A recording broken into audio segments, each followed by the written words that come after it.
또 그들 사이에 그중 누가 크냐 하는 다툼이 난지라. 예수께서 이르시되 이방인의 임금들은 그들을 주관하며 그 집권자들은 은인이라 칭함을 받으나 너희는 그렇지 않을지니 너 중에 큰 자는 젊은 자와 같고 다스리는 자는 섬기는 자와 같을지니라. 앉아서 먹는 자가 크냐 섬기는 자가 크냐?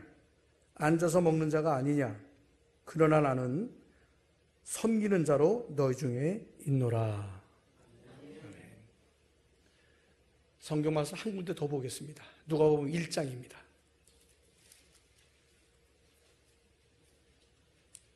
39절부터 45절까지 저와 여러분 교독하겠습니다. 누가복음 1장 39절부터 45절. 이때에 마리아가 일어나 빨리 산골로 가서 유대 한 동네에 이르러 엘리사벳이 마리아가 문안함을 들으매 아이가 복중에서 뛰노는지라. 엘리사벳이 성령이 충만함을 받아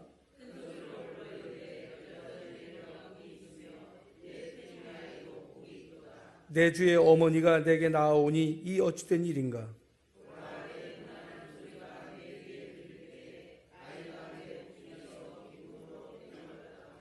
다 같이 주께서 하신 말씀이 반드시 이루어지리라고 믿은 그 여자에게 복이 있도다. 아멘.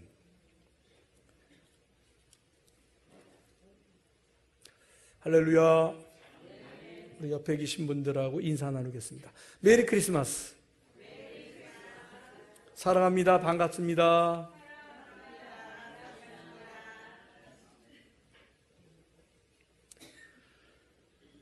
오늘 설교 제목은 식당 종업원 예수. 오늘 이 본문을 공동 번역으로 다시 한번 읽어보겠습니다. 공동 번역으로 여기 본문 띄워주시나요? 다 같이 한번 읽어보겠습니다. 오늘 본문 공동 번역이에요. 다 같이. 제자들 사이에서 누구를 제일 높게 볼 것이냐는 문제로 옥신각신하는 것을 보시고 예수께서 이렇게 말씀하셨다. 이 세상의 왕들은 강제로 백성을 다스린다. 그리고 백성들에게 권력을 휘두르는 사람들은 백성의 은인으로 행세한다. 그러나 너희는 그래서는 안 된다. 오히려 너희 중에서 제일 높은 사람은 제일 낮은 사람처럼 처신해야 하고 지배하는 사람은 섬기는 사람처럼 처신해야 한다. 식탁에 앉은 사람과 심부름하는 사람 중에 어느 편이 더 높은 사람이냐? 높은 사람은 식탁에 앉은 사람이 아니냐? 그러나 나는 심부름하는 사람으로 여기에 와 있다. 나는 심부름하는 사람으로 여기에 와 있다. 그래서 오늘 설교 제목이 식당 종업원, 이렇게 제목을 붙였습니다. 대림절 4주차입니다. 이번 주 목요일이 성탄절이죠. 예수님이 강림하신 날입니다. 해마다 성탄절의 화두는 대림절 첫 주에 항상 이 한 달 동안 성탄절 될 때까지 화두는 왜 하나님이 인간이 되셨을까? 왜 하나님이 인간이 되셨을까 합니다. 요즘은 번역기가 있어서 영어로 번역을 해주더라고요. Why did God become human? 콩글리시지만 이해해 주세요. 왜 하나님이 인간이 되셨을까? 그렇습니다. 우리를 구원하시기 위해서 오셨어요. 할렐루야. 그래서 낮고 천한 이곳에 예수님이 오셨는데, 예수님이 이 땅에 오신 여러 가지 이유 중에 오늘은 특별히 섬김의 모습을 보이시려고, 그러니까 섬기시려고 오셨다는 것을 제가 오늘 선포를 합니다. 오늘 저도 이 자리에 이 모퉁이돌 교회에 우리 성도님들을 섬기는 종으로 왔습니다. 가끔씩 저에게 목사님 목회하기 전에 무슨 일을 했느냐고 묻는 분들이 계세요. 서점을 하다가 제가 신학교에 갔고 이제 목회자가 됐고요. 또 여러 가지 일들을 많이 해봤습니다. 나중에 시간이 되면 그 얘기는 하고요. 여러 가지 많은 일들을 하는 가운데 한때 제가 13달 동안 신갈 오거리에 있는 공탐집에서 알바를 한 적이 있었습니다. 식당 종업원으로요. 그때 전방에 있는 군부대를 담임하면서 주일만 들어가서 장병들하고 예배를 드렸고, 평일은 제가 이제 이렇게 좀 알바를 했어요. 그 식당의 사장님은 저보다 한 살 많은 손이 처남이 사장님이셨어요. 그래서 우리 처남이 미국에서 들어와가지고 얼마 안 있어서 신갈 오거리에 큰 공탕집을 했는데 한 30여 명 직원이 있었습니다. 꽤 큰 공탕집을 했는데 시작하고 나서 인력이 부족하니까 목사님 오셔서 좀 도와주세요. 그래서 제가 이제 일을 하게 됐습니다. 한 30여 명 모아놓고 우리 사장님이, 여기 우리 목사님이 우리 도와주러 왔는데 호칭을 뭐라고 부를까요? 물었어요. 그랬더니 다들 조용해요. 그랬더니 우리 처남 사장님이 목사님이니까 그냥 목사님으로 부르자. 그래서 식당 종업원들이 저를 목사님으로 불렀습니다. 그래서 저는 목사님이라는 신분을 가지고 식당 종업원을 일을 했어요. 주차장에서 차도 정리하고 숯불도 피우고, 홀이 바쁘면 홀에 들어가서 서빙도 도와주고, 그런 허드렛 일을 이제 잠시 했었습니다. 불황 때 가장 빠르게 취업을 하는 곳이 식당입니다. 그래서 취업률을 높일 때 정부에서 대형 식당들이 하나 생기면 취업자들이 확 늘어나요. 그래서 취업이 제일 쉬운 곳이 식당이랍니다. 반면 해고도 제일 쉬운 데가 식당이랍니다. 가장 천대받고 무시당하고 비천한 직업 중에 하나가 사실은 식당 종업원들이에요. 여러분들도 식당 자주 가시죠? 각양각색의 손님들의 요구를 다 들어줘야 되고요. 무례한 손님들을 만나면 수모를 받기도 합니다. 거칠고 함부로 막말하는 사람들을 만나죠. 그래도 웃어야 되고 속으로 그 분노를 참아야 됩니다. 식당 종업원들은 밥을 제때 먹는 게 아니에요. 9시에 먹죠. 오후 3시에 먹고 밤 9시 먹고. 손님들이 맛있게 먹는 시간에는 먹을 수가 없어요. 그래서 정작 자기 뱃속에서 꼬르륵 소리가 나도 참아야 됩니다. 식당 종업원들은 냉대받고 꾸지람 당하고 화풀이 대상이 되고 허드렛 일을 하지만 보수는 낮습니다. 낮은 보수를 받아요. 제가 일하던 식당에 그 30여 명 주방에 있는 그 셰프들도 있지만은 그 홀에서 서빙하는 여자 종업원들은 대부분 얼굴이 좀 어둡고 가난한 사람들이 많았습니다. 대학원을 나왔다는 조성족도 있었고요. 식당 종업원 중에 한 분은 한의사 부인이었습니다. 한의사 부인이라고 하는 분은 저랑 동갑으로 알고 있는데 얼굴이 어두웠어요. 구겨진 자존심. 잘 나가던 한의사였는데 남편이 빚보증을 잘못 쓰는 바람에 식당에 왔다는 거예요. 그래서 늘 분노에 같이 골이 가득 난 사람처럼 서 있다가 목사님이 일하신다는 얘기를 듣고 얼굴이 풀렸어요. 목사님도 와서 일하시는구나. 위로가 됐나 봐요. 그리고 나서 좀 얼굴이 펴지고 또 저랑도 이야기도 하고 좀 그래도 즐겁게 일을 했습니다. 여러분 알다시피 식당에 오는 사람들, 편의점, CU나 GS 편의점에서 알바하시는 분들도 아시겠지만 온갖 진상 손님들은 다 옵니다. 설명 안 해도 아시겠죠? 먹고 도망가는 사람들, 먹튀하는 사람들이 있어요. 그래서 제가 쫓아가다가 그냥 포기했어요. 얼마나 힘들었으면 먹고 튈까? 돈 안 내고 도망가는 사람, 음식 다 맛있게 먹어놓고 뭐 이상한 거 나왔다고 돈 안 내려고 하는 사람. 하여간 트집 잡는 사람들이 있어요. 계산도 안 해놓고 계산했다고 거슴돈 달라고 우기는 사람. 별별 사람 다 있어요. CCTV 돌려봅니다. CCTV 증거되고 다 이제 이 사람들이 이제 뭐 꼼짝 못하죠. 어떤 조선족 처녀가 하나 왔는데 갔다가 한 30분 만에 다시 돌아왔어요. 자기가 모피코트를 입고 왔는데 잊어버렸다는 거예요. 물어달라는 거예요. 옷값을. CCTV 돌려봤는데 입고 들어오지도 않았어. 이런 분들이 아니라 이런 놈들. 이렇게 식당 일은 제가 설명 안 해도 여러분 잘 아실 겁니다. 오늘 본문에서 주님은 앉아서 받아먹는 사람이 크냐, 심부름하는 사람이 크냐. 나는 심부름하는 사람으로 여기 있다. 나는 웨이터로 왔다.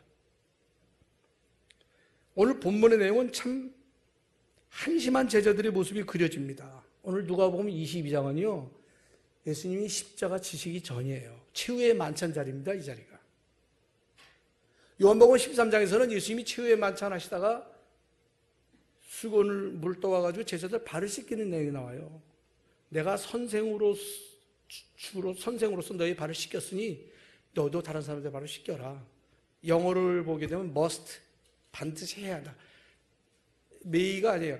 해도 좋다가 아니라 너희는 다른 사람들 발을 씻겨야 돼. 이런 권면이 아니에요. 씻겨야 한다. 반드시 씻겨야 한다. 내가 너희들의 발을 씻긴 것처럼 섬기라고 그렇게 말씀하셨고요. 오늘 본문에 그 뒷부분이 바로 예수님이 겟세마네 동산에서 땀방울이 핏방울이 되도록 십자가 지기 전에 마지막 그 기도를 드리는 바로 그 직전이에요.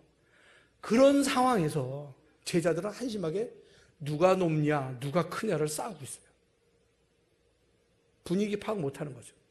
주님은 그 십자가를 지셔야 될 마지막 겟세마네 동산에서 그 처절한 기도를, 그 간절한 기도를 드리는 바로 그 직전에 제자들은 누가 높냐, 누가 크냐, 그거 가지고 옥신각신 다투는 거예요. 메시지 성경은 이렇게 기록하고 있습니다. 제자들이 자기들 가운데 누가 가장 크게 될지를 두고 말다툼을 벌였다. 그러자 예수께서 개입하셨다. 왕들은 위세 부리기를 좋아하고 권세 가진 사람들은 거창한 호칭 달기를 좋아한다. 너희는 그래서는 안 된다. 너희 가운데 선배는 후배처럼 되고 지도자는 종의 역할을 맡아라. 저녁 식사를 하는 사람과 시중 드는 사람 가운데 너희는 어느 쪽이 되고 싶으냐? 너희라면 시중 받으면서 식사를 하고 싶지 않겠느냐? 그러나 나는 너희 가운데 섬기는 자리에 있었다. 참 제자들이 얼마나 한심한지. 주님이 제자들의 발을 씻기셨고요. 제자들이 예수님의 발을 씻겼다는 말은 없어요, 성경에. 예수님의 제자의 발을 씻긴 사람이 한 사람 있었죠. 누굽니까? 자기의 머리털로 예수님의 발을 씻긴 사람 있잖아요. 감람육, 비싼 향유를 부으면서. 베다니의 마리아였습니다. 마리아, 마르다, 나사로. 베다니는 바로 겟세마네 동산 바로 옆이거든요. 예루살렘과 오리밖에 안 떨어진 그 베다니의 마리아가 예수님의 발을 닦았어요. 여러분, 헌금성에 값비싼 향유를 주께 드린 막달라 마리아 본받아서 그냥 부르죠. 그 찬송가가 잘못됐어요. 막달라 마리아가 아니에요. 베다니 마리아입니다. 찬송가 공회에서 그걸 왜 안 바꾸는지 모르겠어요. 막달라 마리아가 아니고 베다니 마리아가 예수님께 향유를 부었습니다. 본문은 주님이 식당 조문으로 오셨다고 스스로 말씀하시는 거예요. 아까 그 죄 많은 여인이, 베다니의 죄 많은 여인이 자신의 발로 머리털 닦아줄 때 제자들 중에 야, 저 비싼 향유를 팔아서 가난한 사람에게 주면 되는데 왜 허비하느냐고 그런 사람이 있었죠. 예수님이 내 장례를 준비하는 거니까 내버려 두어라.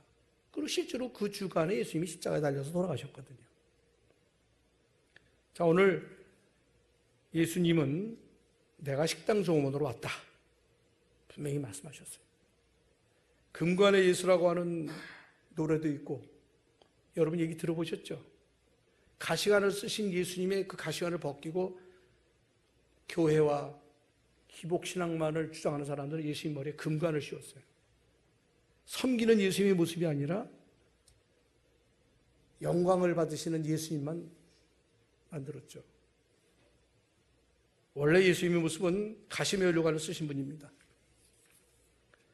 식당 종업원의 그 고달픈 삶은요, 요즘만이 아니라 그 2000년 전에 예수님의 어머니였던 마리아에게는 너무나 낯익은 삶이었습니다. 1세기 갈릴리의 여인들은요, 대화와 고려의 가치가 없는 하찮은 신분이었습니다. 예수님 당시의 여자와 아이들은 숫자에 들어가지도 않았어요. 구약시대의 여자들은 재산 목록 1호였습니다. 그러니까 갈릴리의 그 마리아라고 하는 이 여인은 그냥 비천한 시골 여인이에요. 더군다나 갈릴리 땅은 남쪽 유대, 예루살렘을 주변한 유대보다는 갈릴리 지역은 이방인의 땅이라고 호칭을 할 정도로 가난한 사람들과 이방인들이 많이 섞여 살았던 지역입니다. 그 갈릴리에 살던 이 시골 여인 마리아에게 이제 오늘 아까 1장 39절부터 읽었는데 엘리사벳과 만나는 이야기들이 나오죠.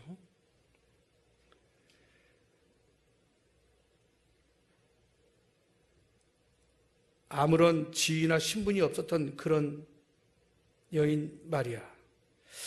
앨리슨 오잉주라고 하는 사람이 이런 책을 썼습니다. 이봐 여종업원. 책 제목이 이봐 여종업원. 그런 책 제목이에요. 그 속에서 앨리스 오잉주는 이런 말을 했습니다. 여종업원들은 어떤 사람들이냐?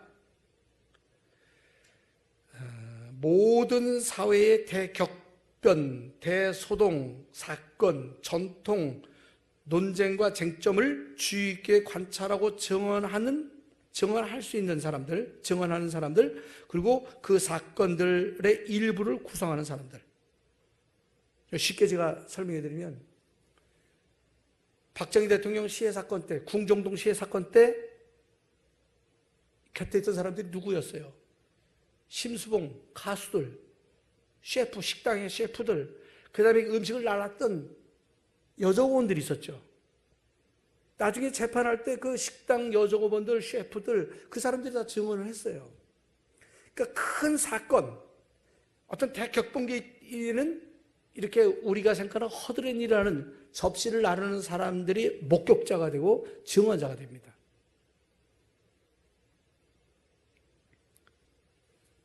마리아도 그랬어요. 지구상의 가장 크고 놀라운 사건, 하나님이 이 역사 속에 개입한 사건, 아니 하나님이 인간이 되셔서 오셨던 그 사건 속에 마리아가 있었어요. 예수님이 어머니가 됐잖아요.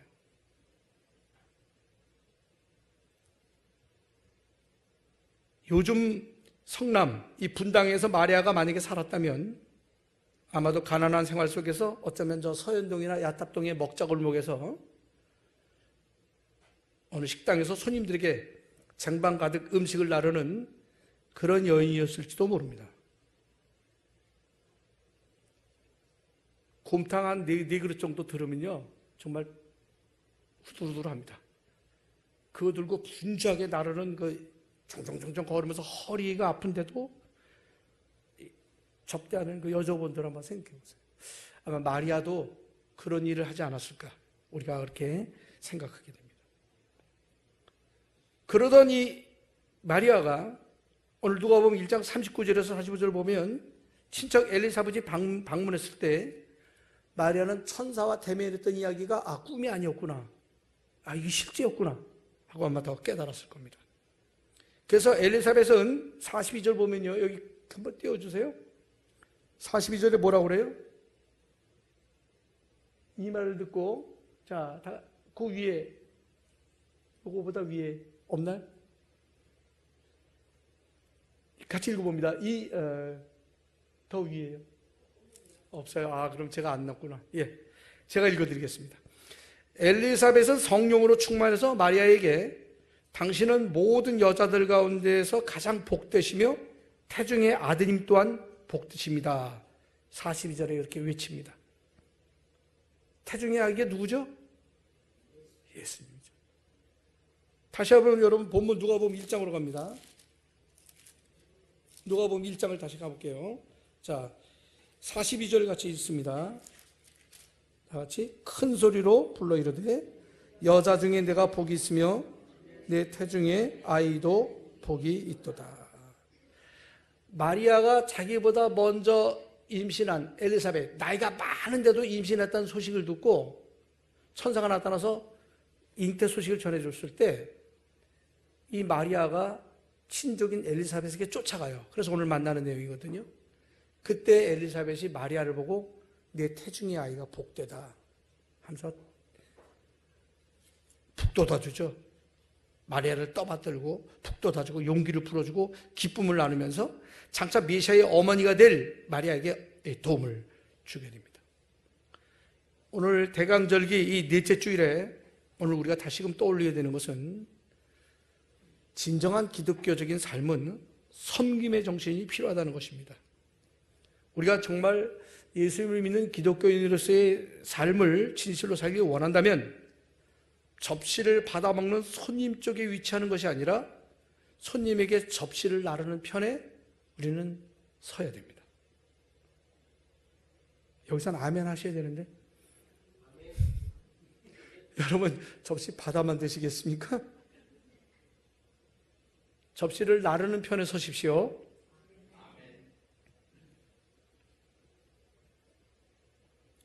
우리는 사람들을 말없이 섬기고 궁핍한 사람들에게 도움을 주고 넘어진 사람들을 다정히 일으켜 세우는 예수님의 종의 모습을 살아가야 됩니다. 물론 종의 모습으로 살아간다는 것 결코 쉽지 않습니다. 어렵고 피곤한 일이죠. 이 길은 고난의 길이고요. 십자가의 길이고 좁은 길입니다. 누가 앉아서 밥을 먹고 싶지 다리가 후들거리도록 음식을 나르고 끼니도 거르고 설거지를 하고 뒤치다거리를 하고 싶겠습니까? 높임을 받고 상급을 받으려고 하는 대다수 사람들을 진정 그리스도의 사랑으로 섬긴다면 우리는 접시를 받아먹는 자리가 아니라 접시를 나르는 자리에 서야 되는 것입니다. 거기가 예수님의 자리였어요. 예수님이 나는 섬기는 자로 접시를 나르는 사람으로 나는 서 있다. 이러한 삶은요 하늘나라에 상급이 있습니다.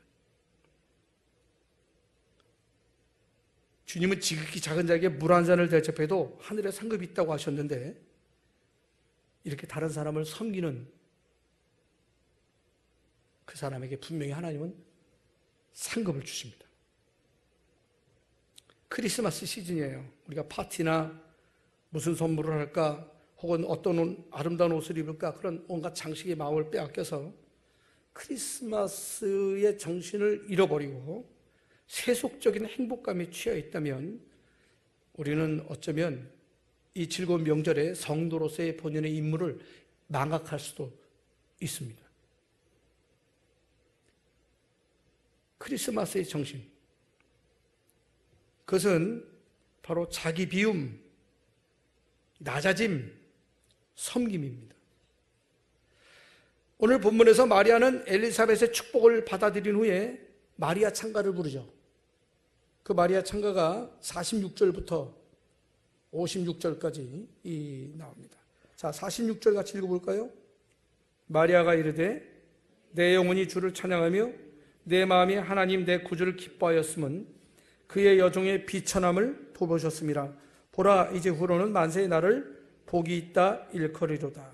능하신 이가 큰 일을 내게 행하셨으니 그 이름이 거룩하시며 긍휼하심이 두려워하는 자에게 대대 이루는도다. 그의 팔로 힘을 보이사 마음의 생각이 교만한 자들을 흩으셨고 권세 있는 자를 그 위에서 내리치셨으며 비천한 자를 높이셨고 줄이는 자를 좋은 곳으로 배불리셨으며 부자는 빈손으로 보내셨도다. 마리아가 기쁨에 겨워서 찬미를 합니다. 아까 띄워줬던 거죠. 아까 띄웠던 그 글 한번 올려보세요. 다 같이 읽습니다. 이 말을 듣고 마리아는 이렇게 노래를 불렀다. 내 영혼이 주님을 찬양하며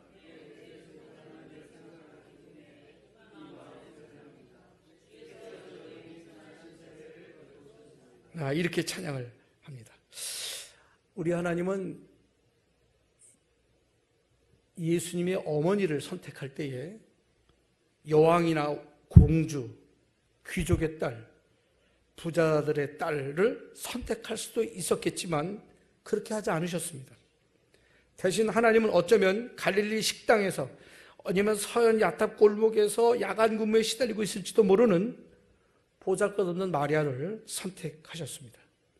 이건 세상 사람들의 일반적인 예상을 완전히 뒤엎는 것이었죠. 하지만 그것은 하나님의 관심이 어디 있는지 분명히 보여주는 대목입니다. 마리아는요, 오늘 50절에서 53절 다 읽었는데 그분은 두려워하는 이들에게 대대로 자비를 베푸셨다. 하나님을 두려워하는 자들에게는 자비를 베푸셨고, 반대로 전능하신 팔을 펼쳐서 마음이 교만한 자들을 흩으셨다. 권세 있는 자들을 그 자리에서 내치시고 보잘것없는 이들을 높이셨으며 배고픈 사람을 좋은 곳으로 배불리시고 부유한 사람은 빈손으로 돌려보내셨다. 이게 마리아 찬가입니다.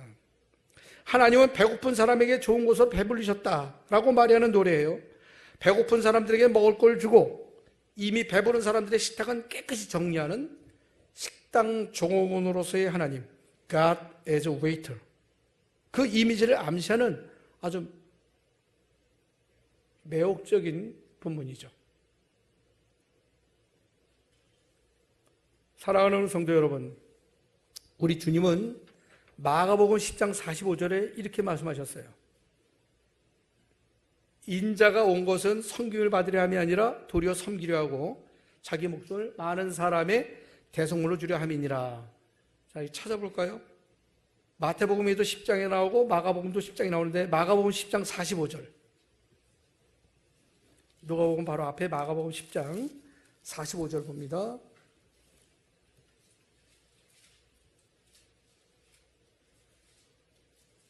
다 같이 있습니다. 인자가 온 것은 섬김을 받으려 함이 아니라 도리어 섬기려 하고 자기 목숨을 많은 사람의 대속물로 주려 함이니라. 인자가 온 목적이에요.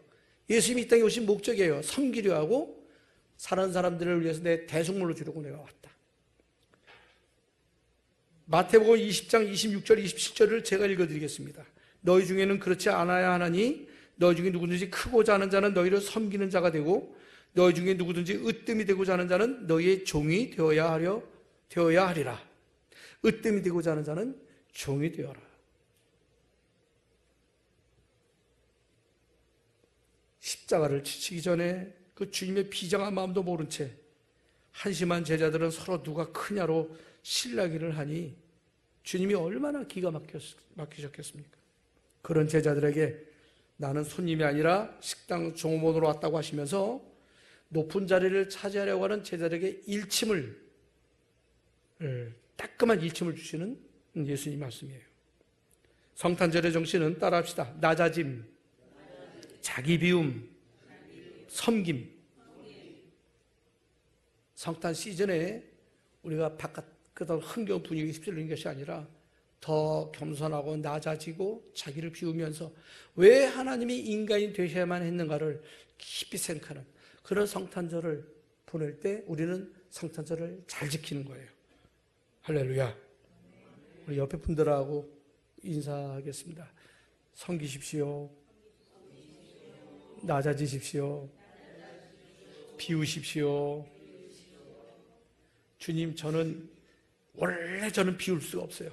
김집사는 비우게 해주세요. 저는 못 비우겠습니다. 이런 분들은 안 계시죠?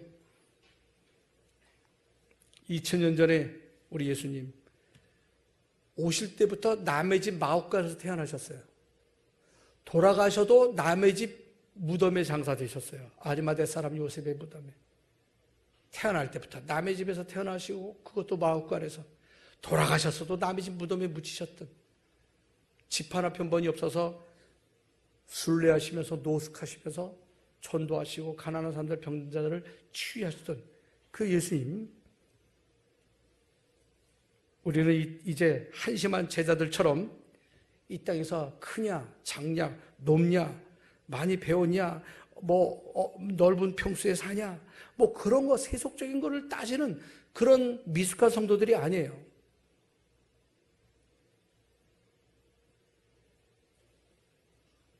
섬김은 이 성탄절기에 예수님을 가장 잘 드러내는 제자의 모습입니다.